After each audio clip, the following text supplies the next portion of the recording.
ಶೇಖರ್. ಅಮ್ಮ ನಿಮ್ಮ ಹೆಸರು? ವಿಜಯಲಕ್ಷ್ಮಿ. ವಿಜಯಲಕ್ಷ್ಮಿ. ಅಪ್ಪ ನಮ್ಮ ಸೆರಾಕೆರ್ ಬಗ್ಗೆ ನಿಮಗೆ ತಿಳಿಸ್ಕೊಟ್ಟಿದ್ಯಾರಪ್ಪ?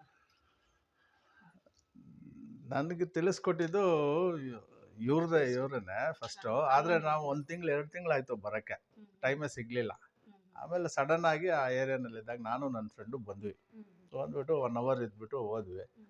ಆಮೇಲೆ ಮಾರನೇ ದಿವಸ ರೆಗ್ಯುಲರಾಗಿ ನಾನು ಬಂದೆ. ವಾಟ್ರು, ಬೆಡ್ಡು ಇದೆಲ್ಲ ಥಿಯರಿ ಎಲ್ಲ ಗೊತ್ತಾಯಿತು. ಸೊ ತೋರಿಸಿದ್ಮೇಲೆ ಫಸ್ಟ್ ಪ್ರಿಫರೆನ್ಸ್ ಏನಾದರೂ ಮಾಡಿ ಸಾಲನ ಏನೋ ಒಂದು ಫಸ್ಟ್ ನೀರು ಮಾತ್ರ ಚೆನ್ನಾಗಿ ಆರೋಗ್ಯವಾಗಿ ಯೂಸ್ ಆಯಿತು ಅಂದರೆ ಎಲ್ಲ ಬೇಸ್ ಕಾಯಿಲೆನೇ ಹೋಗುತ್ತೆ. ನೀರೊಂದಿದ್ರೆ ಎಲ್ಲ ತೊಂದರೆನೂ ಗುಣ ಆಗುತ್ತೆ ಅಂತ ಅದಕ್ಕೆ ಮೈಂಡ್ ಮಾಡಿದಿರ ಬ್ಯಾಂಕಲ್ಲಿ ಲೋನ್ ಅಪ್ಲೈ ಮಾಡಿ ಅವ್ರ ಹೆಸರಲ್ಲಿ ಇಮಿಡಿಯೇಟ್ ಕೊಟ್ಟರು. ಹಂಗೆ ಇಮಿಡಿಯೇಟ್ ತಗೊಂಡೆ. 15 ದಿವಸದಲ್ಲೆಲ್ಲ ತಗೊಂಡೆ. 15 ದಿನದಲ್ಲೇ ವಾಟರ್ ಡಿವೈಸು ಫಸ್ಟ್ ಪ್ರಿಫರೆನ್ಸ್ ವಾಟರ್ಗೆ ಕೊಟ್ಟಿದ್ದು. ಬೆಡ್ ಬಂದು ಇವ್ರಿಗೆ ಟ್ಯಾಬ್ಲೆಟ್ಸ್ ಇರೋದ್ರಿಂದ ಥೈರಾಯ್ಡು, BP ಒಂದೊಂದಾಗಿ ಕಮ್ಮಿ ಆಗಿದೆ. ಶುಗರು ಇವಾಗ ಫ್ಲಕ್ಚುಯೇಷನಲ್ಲಿದೆ, ಇನ್ನೂ ಕಮ್ಮಿ ಆಗುತ್ತೆ ರೆಗ್ಯುಲರ್ ಆಗಿ ಹೋಯ್ತು. ನಂದು 1 ಅವರ್ ನಾನು ಇವರಾದ್ಮೇಲೆ 1 ಅವರ್ ನಾನು ಮಲಗ್ತೀನಿ. ಎಫೆಕ್ಟಿವ್ ಇದೆ, ಕಾಣಿಸುತ್ತೆ. ನಂದೇನು ತೊಂದರೆ ಏನಿಲ್ಲ, ನಾರ್ಮಲ್ ಆಗೇ ಇದೆ. ಶುಗರ್ 140, 135, 160 ಇದೆ. ನನ್ನ ಏಜಿಗೆ ತಕ್ಕನಂಗೆ ಅದೇ ಇದೆ. ಲೆಸ್ ಆಗಬೇಕು, ನೋಡೋಣ ಟೈಮ್ ಅಲ್ಲಿ.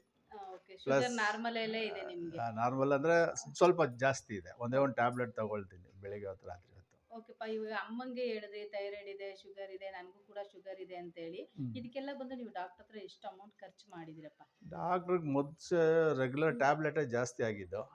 ಆಮೇಲೆ ಡಾಕ್ಟ್ರು ಪ್ರಿಸ್ಕ್ರಿಪ್ಷನು, ಚೆಕಪ್ಪು, ಒಂದೊಂದು ಸಾರಿ ಹೋದರೆ ಲಿಪಿಡ್ ಟೋಟಲ್ ಇದು ಲಿಪಿಡ್ ಟೆಸ್ಟ್, ಲಿಪಿಡ್ ಸೇರಿಸಿದ್ರು ಜಾಸ್ತಿ ಆಗುತ್ತೆ.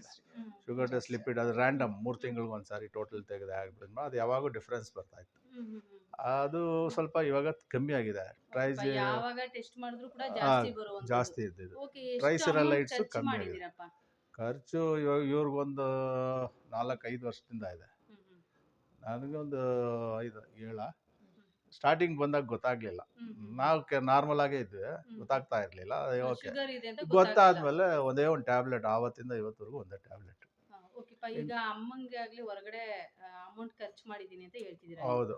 ಓಕೆ, ಅಮೌಂಟ್ ಹೊರಗಡೆ ಖರ್ಚು ಮಾಡಿದ್ರಾ? ಡಾಕ್ಟರ್ ಹತ್ರ ಎಲ್ಲ ತೋರಿಸ್ಕೊಂಡಿದ್ರಾ? ಆದ್ರೂ ಅಮ್ಮಂಗೆ ತೊಂದರೆ ಗುಣ ಆಯ್ತಪ್ಪ?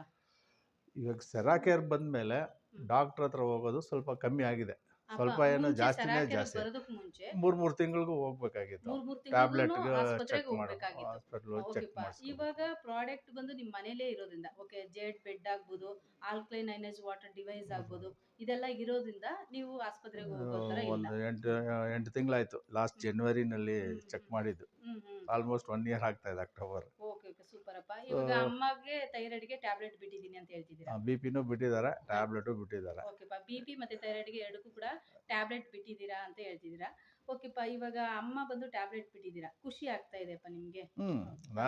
ನನಗೆ ಮೆಡಿಕಲ್ ಬಿಲ್ ಕಮ್ಮಿ ಆದ್ರೆ ನಾವು ಚೆನ್ನಾಗಿರ್ತೀವಿ. ಮೆಡಿಕಲ್ ಬಿಲ್ ಕಡಿಮೆ ಆದ್ರೆ ಚೆನ್ನಾಗಿರ್ತೀವಿ. ಮೆಡಿಸಿನ್ ಇಂದನೇ ತೊಂದರೆ ಅಂತ ಗೊತ್ತಿದೆ, ಹೌದಲ್ಲಪ್ಪ? ನಮ್ಮ ಕಿಡ್ನಿಗೆ ಪ್ರಾಬ್ಲಮ್ಸ್ ಅನ್ನೋದು ಆಗುತ್ತೆ. ಓಕೆ, ಇವಾಗ ಮೆಡಿಸಿನ್ ಸ್ಟಾಪ್ ಮಾಡಿದಿರಾ, ಮನೇಲೆ JDL ಆಲ್ಕಲೈನ್ ಅಯನೈಸ್ಡ್ ವಾಟರ್ ಕುಡಿತಿದ್ದೀರಾ, ಬೆಡ್ ಥೆರಪಿ ಮಾಡ್ಕೊಳ್ತಾ ಇದ್ದೀರಾ. ಇದಕ್ಕೆಲ್ಲ ಬಂದು ನಿಮಗೆ ಅಮೌಂಟ್ ಜಾಸ್ತಿ ಅನಿಸ್ಲಿಲ್ವಪ್ಪ?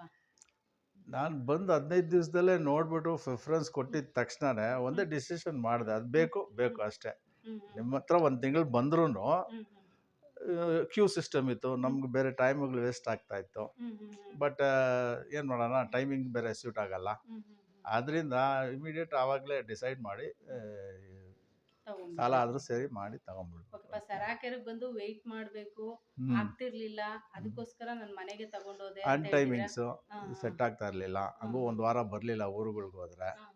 ಹಂಗೆ ಇವಾಗ ಬಂದಿದ ತಕ್ಷಣ ಮಲಗ್ತೀವಿ, ಊರಿಗೆ ಹೋದ್ರೂ ಪರವಾಗಿಲ್ಲ. 1 ಅವರ್.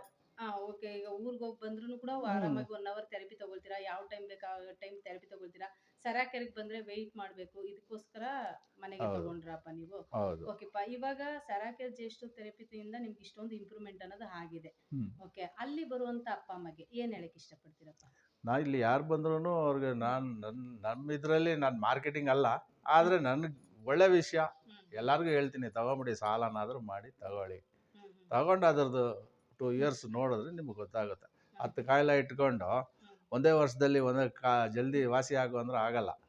ಒಂದೊಂದು ಅದಕ್ಕೆ ಟೈಮ್ ಇದೆ. ಸ್ಲೋ ಆ್ಯಂಡ್ ಸ್ಟಡಿಯಾಗಿ ಇದು ಕ್ಯೂರ್ ಮಾಡುತ್ತೆ ಅಷ್ಟೇ. ಅದರಿಂದ ತಗೊಂಡಷ್ಟು ನಿಮಗೆ ಏಜ್ ಆದಂಗೂ ನೀವು ಆಕ್ಟಿವ್ ಆಗಿರ್ತೀರ. ಓಕೆಪ್ಪ ನೀವು ಅದು ಮಿಲ್ಟ್ರಿ water ಇಂದ ಮಿಲ್ಟ್ರಿ ತುಂಬಾ use ಯೋಧರಾಗಿದ್ದೀರಾ, ಅದನ್ನು ಕೂಡ ಹೇಳ್ತಿದ್ದೀರಾ, ಆ ಥರ ಇದ್ಕೊಂಡು ಬೇರೆಯವ್ರಿಗೂ ಕೂಡ ಈ ಥರ ಹೇಳ್ತೀರಾ ವಾಟ್ರಿಂದ ಉಪಯೋಗ ಇದೆ ಅಂತ ಹೇಳ್ತೀರಾ? ವಾಟ್ರಿಂದಾನೇ ಉಪಯೋಗ. ಅದು ವಾಟ್ರ್ ಬೇಕಾದ್ರೆ ನಾವು ಹೊರಗಡೆ ಕುಡಿಯೋದೇ ಇಲ್ಲ, ಎಲ್ಲ ಇಲ್ಲಿಂದಾನೆ 4 ಬಾಟ್ಲ್ ಆದರೂ ಹೊತ್ಕೊಂಡು ಹೋಗ್ತೀವಿ. ಓಕೆಪ್ಪ, ಕುಡಿತೀವಿ. ಮನೆಯಿಂದನೇ ಜೇಡ್ ವಾಟರ್ ಜೇಡ್ ತಗೊಂಡೋಗಿ ನೀವು ವಾಟರ್ ಕುಡಿತೀರಾ? ಎಲ್ಲಾದರೂ Okay. 2 ದಿವಸ ಅಂದ್ರೂ 4-5 ಬಾಟ್ಲ್. ಕೋಲ್ಡ್ ಆಗಲ್ಲ, ಹ್ಮ್, ಹ್ಮ್. ಹೊರಗಡೆ ನೀರು ಕುಡಿದ್ರೆ ತಕ್ಷಣ ಕೋಲ್ಡ್ ಆಗುತ್ತೆ, ಎಫೆಕ್ಟ್ ಆಗ್ತಾ ಇರುತ್ತೆ. ಬಟ್ ಈ ನೀರಿನಲ್ಲಿ ಯಾವುದು ಇದಿಲ್ಲ. ಓಕೆಪ್ಪ, ಈ ನೀರಲ್ಲಿ ಅಲ್ಲ, ಏನೂ ಆಗಲ್ಲ. ಎಲ್ಲ ನೀರು ಕುಡ್ದಿದ್ದೀನಿ, ಸಮುದ್ರದ ನೀರಿಂದ ಆಲ್ ಓವರ್ ಇಂಡಿಯಾ. ಓಕೆಪ್ಪ, ಆದ್ರೆ ಮಿಲಿಟರಿ ಈ ಯೋಧರಾಗಿರೋದ್ರಿಂದ ಜೇಡ್ ಸ್ಟೋನ್ ನೀರು ಹಾ, ಹಾ.